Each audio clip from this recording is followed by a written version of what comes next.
So this girl, if you happen to be in a closet somewhere in your life, Grammy nominated, recording artist. She's just telling me, I didn't know that. Every label, like EMI and yeah. And I've made the rounds. Yeah. And her music has been such a vital part of my life. And so to get to know her and to be neighbors is just a blessing beyond belief. And then Kim brought a few of her friends, I guess about 7 years ago, to recreate. Margaret Becker, Rita Springer, Kate Miner. And they did a thing called Wonderful Women of Worship, or Women of Worship. All around the throne. Oh, all around, sorry. It's okay. All around the throne. And it was incredible. And so I'm forever indebted to you for that. And I just thought it'd be fun for us to do an interview and just talk a little bit about where Kim is at now.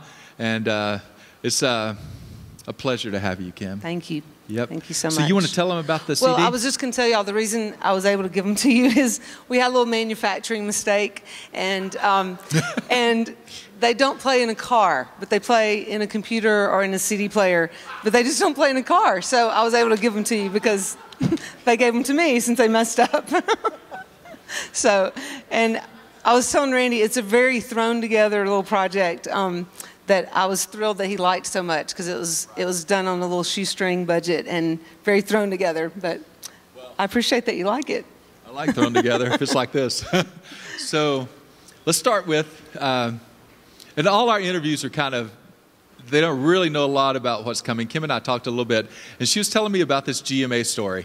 So I'd love to hear a little bit about this because it sounded really kind of apropos to where all of us are at times. Well, I was just telling Randy, I've been around a pretty long time. My first CD came out about 23 years ago in 1988. So I've been around a while. And several years ago, probably about 10 or so years ago, I was invited to do the opening slot at the Dove Awards, which is known as the worst slot of the whole night because it's like at 5 o'clock, no one's there yet, it's not the televised part. And usually they give it to a new artist. And I was not a new artist at that time. I had had a lot of success in Christian music, but because I had a worship record that was nominated for Worship Record of the Year, they asked me to do this slot. And so I said yes because I really saw it as like an honor to get to welcome the Lord into the arena. And I sang "You're Awesome in This Place," and I told my piano player, I said, you know, it's going to feel like we're doing a sound check. No one's going to be there. No one's going to pay attention to us, but I still want to do it. And a lot of people in my camp, my record label, management, everyone told me it was stupid to do it. They were like, Kim, you shouldn't do that slot. And I did it anyway. And a really cool thing happened. I was telling Randy, I love sharing stories like this because a lot of times I meet people that believe they have to be at the right place at the right time, and you have to have all these things line up to make sure you find God's path for you. And a lot of things that have happened to me, the best things have been because I did something everybody told me not to do, and this is one of those times. And at that Dove Awards, Max Lucado's worship pastor, a guy named Jeff Nelson, was there. And he saw me do that, and he saw that, you know, no one was paying attention, but that I was just worshiping the Lord. Well, a few months later, they were having a big Easter service. Twyla Paris was supposed to come for Good Friday. Twyla got sick. They needed someone to fill in. So Jeff was like, you know what, let's call Kim Hill. He said, I saw her sing at this Dove Award thing. And that began a relationship that I've had now with Max and his church since about 1999, I think. When 9/11 happened, Max did a bunch of arena events, and he asked me to come and sing at those events. And I had just gone through a divorce, and I had just recorded some songs to comfort my boys. And those songs fit perfectly with what happened around 9/11 after that. And then Max did he did a worship record for one of his books. He chose The Nails, and I got to write a song for that and be part of that tour and do a lot of really cool things with that. For the past probably 10 years, I've gone to their church and been a guest worship leader. Last year, almost every other month, I went there to do that. And just recently got to sing at a big 25th anniversary with Sandy Patty and Mac Powell, which I felt like kind of the Sesame Street little song, you know, like some of these things belong together, some of these things are kind of the same. You know, can you guess which one doesn't belong here? Kim Hill, Mac Powell, Sandy Patty. And again, I'm like, wow, none of this would have happened, I don't think, if I hadn't sung that day at the Dove Awards. So I just share that. I love to share that with people just because I think it's one of those cool things that, God orders our steps. He has a plan. He makes things work a lot of times that are not man's ways. They're not even the Christian label's ways. So that's my little story. I love that story. Okay, Kim slipped in and sat in on my talk, and I had invited her to come for that, and so she heard the word thing.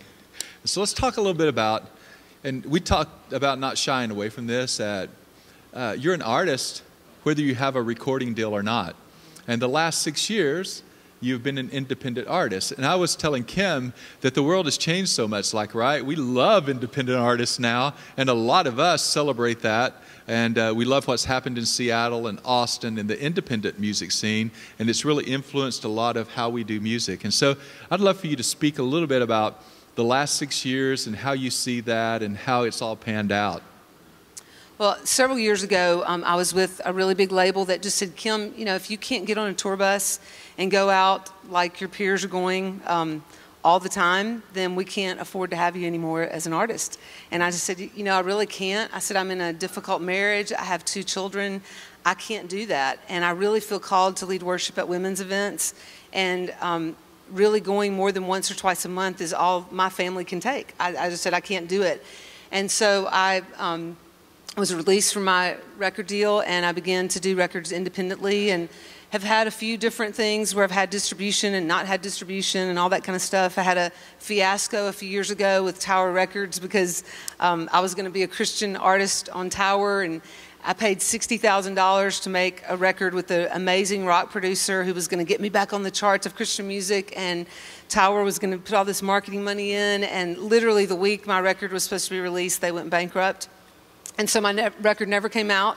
And, I was telling Randy, you hear about everyone's successes, but you don't hear about their failures. You don't hear about those kind of stories.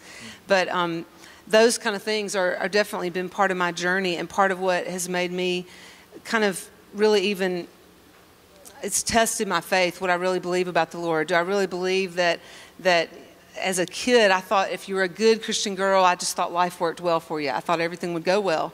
And when things haven't gone well, over and over again, the question that I feel like the Lord asked me is, will you still worship me? Will you still bless me, even if, it doesn't work out the way you want it to? And that's been a really big part of my journey and my life. And a few years ago, I was at a Christian bookseller convention. I had just been in country music for a little while, and I was coming back into Christian music, and I saw Jamie Owens Collins, who had been a really influential artist back in the early days of Christian music in the 70s. And I said to her what a lot of people say to me now. I said, oh, do you still sing? I was like, really? Where do you sing? And now I'm like, I was such an idiot that I said that to her. But she said, Kim, I do. And she said, enjoy having the big machine behind you. Enjoy the big platform that you have. But she said, one day if that goes away, she said, don't believe that your ministry's gone away.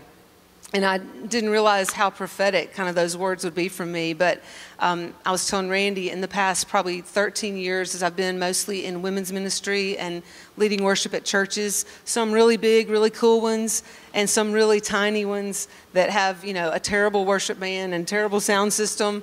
I actually love those probably even more than I love the big, slick, really cool mega churches. But I feel like I have more of a ministry now than I ever did when I was younger. I feel like it's more fulfilling. It may not be as big, but I am grateful for those words that Jamie said to me that day, and just the fact that God's been faithful to me in the midst of my journey and has still allowed me to sing. I have a lot of peers that don't still get to sing, and so I pinch myself that I still get to. I've been trying to think of some other things I could do, and my kids think I can't do anything else because I'm really bad at math.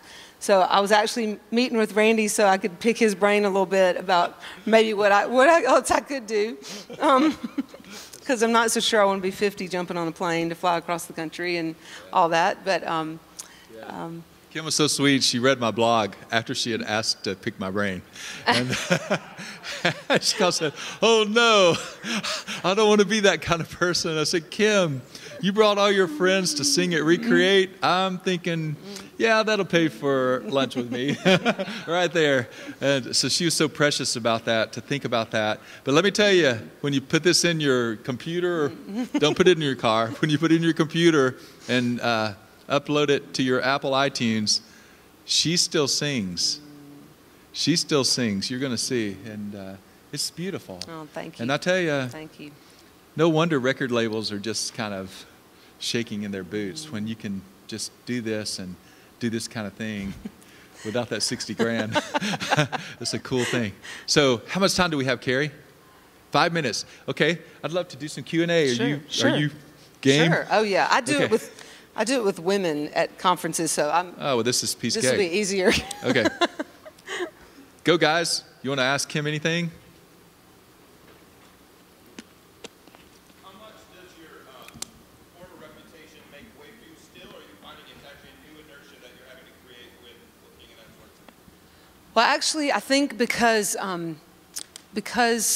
in the CCM world, I'm old, but in the women's conference world, I'm kind of young. I'm not old, and a lot of them remember my my earlier days and remember my old songs, and so it kind of I think validates, you know, the fact that I have something to say, I have something to sing about, I have some ability to lead worship, and I basically kind of lead worship, and I do kind of a little mini concert thing where I mix up things, and I share a lot about my life as a single mom of 2 teenage boys. My boys are 14 and 17, and I've been a single mom for about 11 years, so that has been a big part of my journey, and I share about that. So. Yes, John? You might have to talk a little louder. Or for me, anyway. Kim could probably hear you. How's the balance been, as being, especially as a single mom and a parent specifically, to balance your music ministry that requires you ministering to other people beside your family and still shepherding your family, both when you had the label side and then also as an indie artist? Well, it's definitely been easier to balance as an indie artist because I don't have to do X amount of dates for anybody to, you know, be okay with me. And really, since my children have been born, since my oldest son is 17, and really since he's been born, I have mostly only traveled every other weekend. Even before I was divorced, that's what I did, and I've continued to do that. And there are seasons where I've done a little more than that and seasons where I've done a little less, but that's just all I've been able to handle because I really have, I was telling Randy, almost to an extreme. I mean, I definitely think I was supposed to put my children first, but I was just sharing with him the other day that I did that even to kind of a detriment to myself, taking care of myself, even being creative, because I've been way more concerned about getting the laundry done and what I cook for dinner than writing a song.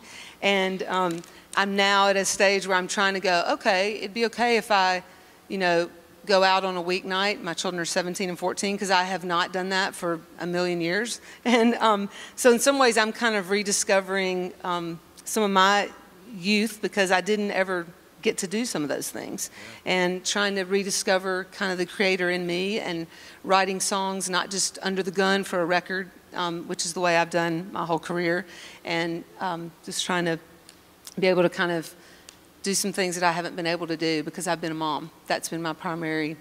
Yeah. Thanks, John. It sounds like that when you were told not to, they couldn't keep you on the label because of your decisions.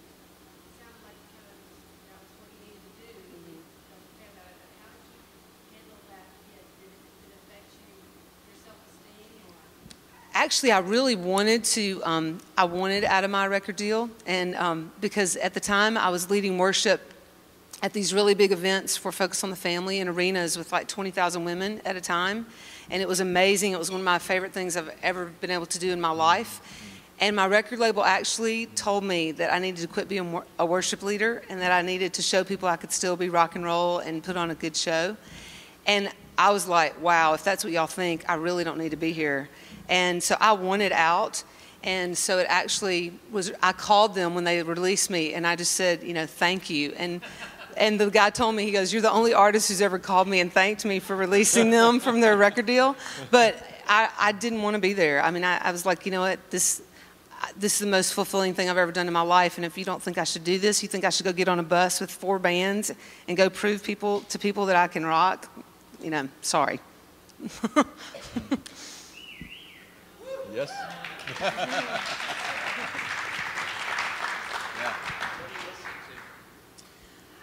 Well, I have a son who is an aspiring rapper, so I get to listen to a lot of Eminem and Lil Wayne.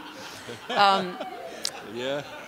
But when I get to choose, I listen to kind of more indie singer-songwriters. I love kind of all different kind of people from Amos Lee to Mumford & Sons, and I went to see them in Atlanta. They were so incredible.